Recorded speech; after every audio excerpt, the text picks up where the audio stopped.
What's up, everybody? Captain Matt here, and would you like to hear some insight from a guy that crabs probably longer than I've been alive? If so, stay tuned.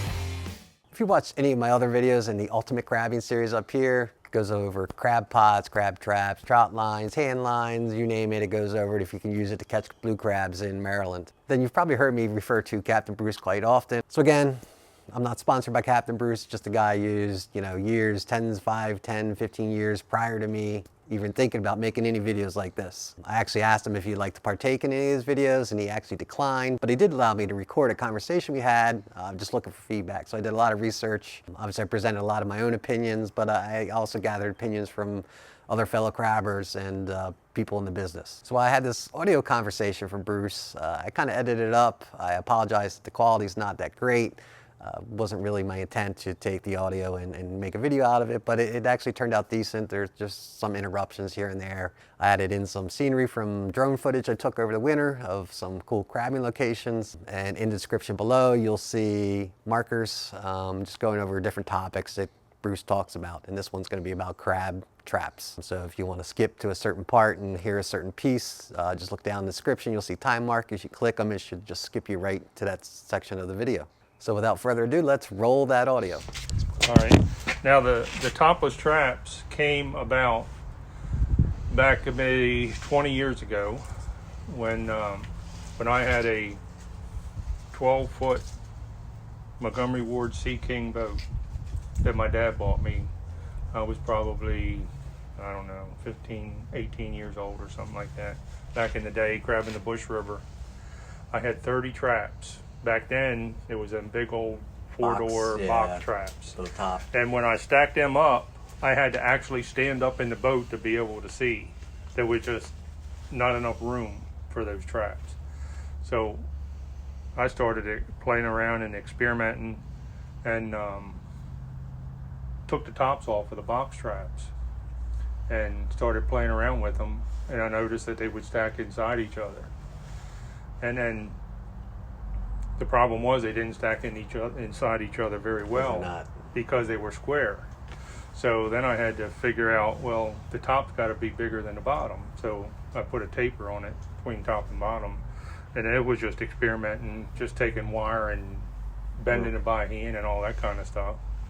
And then at the time I had some help with my brother-in-law. We were kind of experimenting with, these were just the little ones. That's the only trap that we started making. And he started making them first as far as making them and selling them, and then they were just basically all the small traps. And at about that point in time, the law was, Maryland law, your trap could not exceed 12 by 12. So I started looking and saying, well, why do we have a 10.5 by 10.5 trap if Maryland law allows a 12 by 12? So then I looked at the 24-inch wire that we buy from the manufacturer, and I realized you can't get two pieces of 12 by 12s out of the roll wire. You had too much waste. You wasted half the roll. Right. So that's why they use a 10.5 by 10.5, because you can get two out of the width. So you get twice as many. Yeah, you get twice as many traps out of one roll of wire. So I started experimenting, and I said, well, if the law allows 12 by 12, I'm going to make a 12 by 12. I was getting a 12 out of one side and a 10.5 out of the other side, and still being able to get two out of the roll wire. So you did a 12 and a 10. A 12 and a 10 and alternate. So then I started thinking, okay, if we're allowed a 12 by 12, what's the benefit? How about if I start putting multi-baits in a trap? So I first started experimenting with the little foots, and I put 4 bait springs in the little foots. And I put 1 spring in front of each door. And then I had a good hit. I pulled the traps up, and I had 3 keeper crabs in one pool. And when I did, the one crab, there wasn't enough room in the trap, the little traps. So there wasn't enough room in the trap for the 3 crabs. So one crab got pinched with the door halfway shut, and the other 2 went out the crack. So even though I'm watching them, all 3 of them, I got 1 crab out of 3. And I'm sitting there saying, well, this ain't working. This trap's too small. So then I looked at the 12 by 12 and I put the springs in the same order. And then it took me a while to catch 3 crabs again, but I did catch 3 more another time and pulled them all up and the door shut. Right. So the purpose of a 12 by 12 is to have multiple baits in. So you can When catch... did the rules change? Because isn't it 12 by 24 now or whatever it is? Yeah, and then that same year, if memory serves me right, the same year that they put the female moratorium on, they increased the size of the trap to 12 by 15. That's the size of it. That used to be my big guns, the ones. Right. Yeah. And I knew that they were going to make them because I talked to some DNR guys at the Maryland Waterman Show in Ocean City, and they told me that they're about ready to change the law. So I made a bunch of these ahead of time and had them sitting on the shelf. And as soon as they passed the law, I started to sell them. And you've probably found out they became a little bit awkward to use. Now, I've had some really good days with them, but I've also had some days. Yeah, they're gonna wear you out. Yeah, they're going to wear you out, and a lot of times I didn't catch near as many crabs in them. I think most of the time the crabs actually could swim out. Right, because there's enough distance. Yeah, so there's you enough get the distance in there. elevation. Because I would use my 12 by 12s, my deluxe model that I call it, with the 5 bait springs, and I would be catching 3 at a time. It was also 10, 20 years when the crabs are really good. No, this was 5 years ago. Oh, 5 years Yeah, ago. right out here. Oh, the last time we had some really good crabbing up here in the Upper Bay was probably 4 or 5 years ago. Yeah. I can tell you a story with them since you're recording, a real quick story. I had 20 of them big guns in my boat, and this was like August time frame, and I just felt like going out for a ride. So I told my wife, crab woman, I said, don't make any dinner, I'm going to go catch some crabs for dinner. So I went out there and took these big gun traps. Right. And I baited them up, 6 pieces of chicken. This was back in the day, 5 years ago, wasn't that long ago. I put 5 pieces of chicken because at the time I didn't have any clams. And then I just started running down the channel, and I just started dropping them out. I threw like 7 of them out. And then I'm sitting there thinking, well, I better go back and check. Maybe I'm just wasting my time. Maybe I should go further down because I was way up here. Where were you? Anyway. Gunpowder? No, right out here, northeast. Oh, northeast. Yeah, I'm in Elk. I'm in northeast, but not the Elk, northeast. It's Susquehanna. It's a Susquehanna, and then you got the Point. Yeah. And the Elk is on the other side. This is the inside of the Okay, Point, gotcha. Turkey Point. Yeah. So yeah, that comes all the way up here in northeast, but that's right on the other side of the railroad tracks. That's where we launch and go down. But anyway, first one I pulled up, I had 4 keepers in. First Jeez. pull. Second one I had like 3. Next one I had 2. I had crabs in every one of the 7.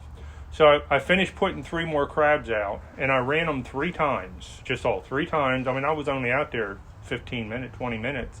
And then I had 3/4 of a bushel of keepers. And I came back in and showed the wife. I said, she said, what's the matter? Wouldn't the motor start? I said, no, I already got plenty of crabs. She said, you lie. She said, you're a liar. She said, ain't no way you went out and caught crabs that quick and you tell me you got 3/4 of a bushel in like 45 minutes from the time you left the house to the time you got back. I said, yeah. So I walked over and I lifted the lid, and she was just shocked. She said, if I wouldn't have been here at the house when you left and saw all them crabs you brought back, I'd have called you a liar. I would have never said you caught that many crabs that quick. But that was one of them days that they were just everywhere. Where it's where you at. Yeah. But anyway, that's the big gun. But most traps, I think that's it. and the difference between the vinyl and the galvanized is that the vinyl is double corrosion protected. It's got galvanized underneath of it. Right. So they look prettier. Some people think that they don't scratch up your boat as much. What do you think makes a quality trap versus a crappy trap? Well, not only the workmanship, but the quality of the wire. I tell you what, most of my competitors out there are using cheaper grade Chinese wire, and I wouldn't use anything because I had one customer that came up to the booth at the fishing show, and him and his wife were there, and all of a sudden he started complaining about how my traps were falling apart, and he would never recommend them, and he'd never buy from me again. And I said, how come you didn't call me? He said, I did call you. I said, you never called me. I said, let me ask you a question. I said, your traps. I said, do you have the curlies on top of them, or yours just flush where they meet? He said, they're flush, just the way you make them. So he was talking about the guy up in Jersey. Exactly. No, he's talking about the guy. There was a guy in Baltimore, plus a guy in Jersey, but he made them out of Chinese wire. And what happened was within 30 days of the saltwater environment, right where all the mesh was under the vinyl, the weld just deteriorated, and the whole mesh just fell apart. Ooh. So he spent $300 on 30 traps, and it didn't even last him a season. And I told him, I said, look, I said, first of all, you're talking to the wrong guy. You didn't buy my traps because I don't sell junk. I said, second of all, you get what you pay for. Yeah. I said, you don't buy a Volkswagen and expect it to perform like a Cadillac. I said, the reason my traps are $3 more is because the costs are $3 more. But the life, we're talking about 15 years. I said, and my frames are stainless steel. I said, the reason for that is because that's the weakest area. The cheap grade of galvanized usually rust after a couple years of the frame. That's the weak link. So at the time, this was like 7-8 years ago, I was selling galvanized frame traps, and the galvanized you could only buy it from China. There wasn't any American-made galvanized rod available in the United States, unless you had it shipped in from Michigan or something like nothing local. So anyway, the galvanized would rust. Even the galvanized round wire would rust within 2 or 3 trips out. And I had a bunch of complaints one season, so I went to my supplier that I bought the galvanized wire from, and I told him, I said, I'm getting a lot of complaints about this galvanized wire. He said, yeah, we're getting complaints too. I said, well, what are you going to do about it? He said, well, we changed our invoice. I said, what do you mean? He showed me his invoice. He had a rubber stamp made, store indoors to prevent from rusting. That's what he put on the invoice of the galvanized wire. And I said, you got to be kidding me.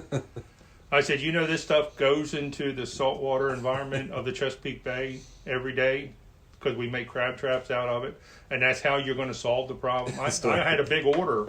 I ordered I don't know what it was. It might have been $500 or $600 worth of rod, and I just left it right there on the office floor. I said, I'm not touching it. I said, this stuff is garbage. Crazy. So that's when I changed from galvanized to stainless. But most of my competitors, they don't use stainless for a couple reasons. Number one, it's too hard to bend because the tensile strength is much higher. And number two, you can't weld it. A lot of times they use the hog rings and all that stuff. It's got to be TIG welded.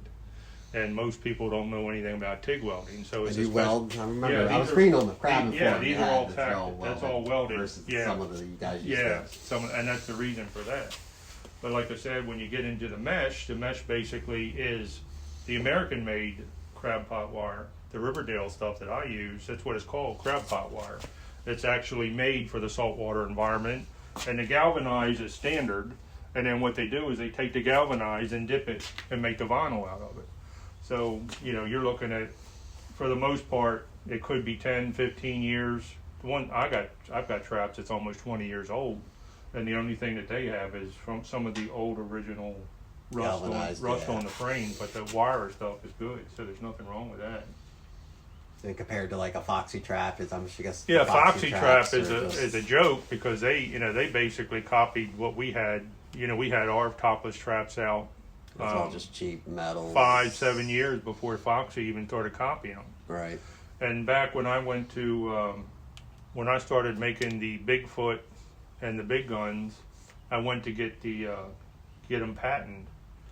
And the patent attorney talked to him. It was $18,000, and this was Jeez. 20 years ago. And I said, when we started talking, and I said, well, what exactly am I going to get for my $18,000? And he said, you want me to be honest? I said, yeah, this kind of money, let's be honest. He said, well, they won't be able to make the trap the way you make it. But if they change something, for example, if they don't do the curly Q on top, because that's kind of hard to do if you don't know how to bend wire, if they just make the flat like my competitors do, and they just tack it and weld it on the top, then they can, make it any way they want. So I said, well, it don't sound like I need a patent. I said, what about people like, China or any place like that? He said, oh, you got to get another patent for foreign companies. I said, no thanks. I said, Yeah. so why even bother? So everybody else has been copying them along the way. So that's my story about crab traps. There's not really that much to them. And crab traps have a couple benefits. Number one, if you're only going out for an evening crab, for an hour or two, you want to catch a dozen or two for dinner, you can't beat them compared to getting all the preparation you need for a trout line and all that stuff. You keep them in your boat. Easy And you mobile. and you always catch, a better quality crab in a trap because he can't drop off like he can a line. Yep. Majority of the crabs you catch, and I got a little picture of this one here in the bush. Here's the kind of crabs I catch in my traps, 9 1/4 inches. Jeez. Yeah. Damn. In the bush. Yeah, in the bush, yeah. I used to love gablers. They were Yeah. on the Oh bush. man, yeah, you God, better that believe was it. When I was growing up, place. but the best I ever did was in the bush. I caught 36 crabs that filled the bushel up. 36, all about that, between 8.5 and 9-inch crabs. Wow. And that was the good old days back then. I could go out with 30 traps in 2 hours. I could catch 2 bushel of crabs by myself, and I didn't have to measure a one. I mean, they're all, Oh yeah, just yeah, just with, and that's why I always use traps out there. I mean, I just did good, and that was the whole thing. So, the way I tell traps is basically, if I have a new customer come in and say, hey, I want to buy some traps, I don't know how many to buy. So I have a couple rules of thumb. I said, what are you looking for in a crabbing trip? Are you trying to go out and just have a little bit of fun on the water? Are you out there trying to catch a bushel for the family? Or are you trying to get greedy and catch 2 bushels? Yeah. So you can keep a bushel and sell a bushel or whatever you want to do. You want to have friends over. So I said a rule of thumb is this. If you use 10 traps, because you only have a window of 3 or 4 hours that the crabs are actually biting. right. So morning or afternoon or evening. You catch crabs in between, but that's really the feeding time. I said if you have 10 traps in the water, usually you catch 2 or 3 dozen in that window. Because by the time you get to the 10th one, you got to give it a break because it only takes you 5 minutes to run 10 traps. So you got a lot of downtime. So if you want to get your bushel, usually you got to go to 20 traps to get a bushel in that same opportunity window. I said, but if you want to get 2 bushel, you have to go to 30 traps. And the reason that Maryland allows the recreational crabber to run 30 traps is because they don't want every boat out there for 10 hours a day. You wouldn't be able to move No. if everybody was out there all day trying to get their limit. So they just limit you on the on the catch rate on the end. So that's a rule of thumb for traps. Now the smarter ones, the greedy guys, what they do is they run a trout line and they'll run the traps. Mm-hmm. So getting back to what I tell the newbies on the trout line is the biggest mistake most people make that's crabbing a river for the first time, or they're not regulars, is they assume that the crabs are in a certain spot. So they go and they throw their line out. Throw everything down. They throw everything down and start running it and not catching any crabs. Then they got to pull it up, reset it, and now an hour's gone by. It's. Yeah, a lot of I wasted time. remember those days. Yep. A lot of wasted time. So what I do, and what I recommend most people, is I said use your traps as your locators. I said I'll take like 15 traps out. I'll put 5 in the shallow, 5 in the mid-depth, 5 in the channel, and I'll start running them for about the first 15 minutes. Just start pulling them up. All of a sudden, you're going to start seeing where the crabs are feeding. all of a sudden you catch 3 over here, but you catch 8 over here, and you catch 4 over here. So that's where you put your trout line. You go ahead and put your trout line right up the center of where them crabs are feeding, and then when you start running that trout line, you start seeing at the beginning or the Certain middle or the sections. end, you see the wave that's feeding somewhere on that line. And that's when I go and bring the other traps, especially the multi-baited traps, the one that's got the extra baits. I put them on both sides of that trout line and just leave yourself a path so you can run your trout line. Yep. And when that trout line's running up and down, you're catching crabs and all that stuff, but some of the crabs are not comfortable, especially the bigger guys, they're dropping off. The reason they're dropping off because it's something they're not comfortable with. Right. When they drop off, they're not finished eating. Nah. And what they usually do is they'll go right into them traps that's got the multi-baits. So what I do is when I'm running down the trout line, I'm dipping the crabs on the trout line. This is if I'm greedy. And then when I come back, after I finish running the trout line, I come back and start dumping the traps. So I'm catching all the big drop-offs. And it's usually that's the good combination because you get the numbers on the trout line, but you get the good quality crabs Right, and out of the traps. the ones that won't And stay that's on. where I mix them up and run them both at the same time. So, that's basically how I run them. I locate them, and just like hunting, I don't assume, hey, this is a good. And sometimes you got a good spot, and you can go back to the same spot, and you're on them all the time. That's fine. But most people don't have those kind of good spots. They have to go hunt them. I can tell you how I got into the selling trap business. This 20 years ago, real quick. Back in the day when we were running the box traps, I would be I lived right off of the Bush River on Willoughby Beach Road, which was 2 miles from the ramp. Anyway, I crabbed there for 25 years, so I knew that river like the back of my hand. But anyway, when I first started crabbing with the box traps, when I started experimenting taking the tops off, I was out there one spring, or it wasn't a spring, it was probably early July, 4th of July weekend is usually when they start coming in up there. So it was right around that time frame. I was out there and I put my 30 traps out. And man, I started running the traps, and man, it was unbelievable. I caught, I don't know if it was that day or not, but I caught 29 keepers out of 30 traps in one pass. I mean, they were just everywhere. They were just they were hungry. Nobody was feeding them. Dumping bait. Yeah. So anyway, I went out there, and man, I'm sitting there dumping these. I got one of these big, big coolers, and I have the lid up, and I'm just dumping them in the coolers and all this stuff. And then as I go up and down, I'm dumping all these crabs in the cooler. Jeez. The guys out there with the trout lines, and they're just sitting there watching me. They're not getting anything. I mean, I don't know how many I had in there. I probably had 2 bushel. I wasn't even counting. So 2 hours later, I put the lid down and I go up to the marina, and all these other guys are coming in and we're trout lining, and they come up to me at the marina and started asking me, say, man, what were you doing out there? Looked like you were doing a lot of dumping.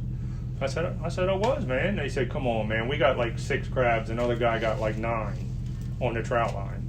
And I opened the lid up, and they saw that 2 bushel of jumbos in there. And they said, I can't believe that you caught them crabs right beside us, and we were using the same bait, except you were using traps, we were using trout line. And he said, what's the secret? I said, I'm just using these traps without a top. He said, how can you catch crabs without a top? I said, you don't need a top. I said, when you pull the door shut, the water pressure actually holds the crab right at the bottom of the trap. So it's at the bottom of the trap, and when you're pulling it through, as long as you just pull steady, you don't have to pull fast, just a steady pull. If you stop any time, the crab will get out because the water pressure stops, and the pressure, Centrifugal force. yes, and centrifugal force won't hold them down there, so they'll get out. I said, as you can see, they work. And the guy, next thing I know, these guys are writing their phone numbers down and giving me paper and saying, where'd you get these? I said, I made them. So what do you mean you made them? I said, I made them because these were, they were tapered a little bit at this time because I was trying to get them so they'd stack inside each other. And he said, next time you get some time, make me 30, and then whatever you charge me, I'll pay. So next thing I know, the word of mouth got out. And at one particular time in the early part of my crab trap making, I had a 12-week backlog on crab traps because I was working a full-time job in manufacturing, and It When got to the when point did- that I couldn't even. They had to wait until the following season. They put their name on the list, and they'd wait till the following season until I could make them. But I always had them sold. I mean, it was just. That's How long pop- ago was that? Huh? How long ago? Well, like when was that started? That was probably 15 years ago when you couldn't buy them, when it wasn't readily available, like in a local bait and tackle Right, store. yeah. Nobody had them. So the only thing you could buy was box traps back in the day, and that was before Foxy. Foxy only made them. I don't know how long they've been around now, but maybe 10 years. Yeah. Yeah, we had topless traps 7 years before Foxy even started copying them. All right, everyone, that's going to be a wrap for this Dockside Chat. Hope you enjoyed it. If so, leave a comment below. Maybe you got someone else you want to hear some insight from. I'll see what I can do. Just put their names below. Until next time, I'll catch you later.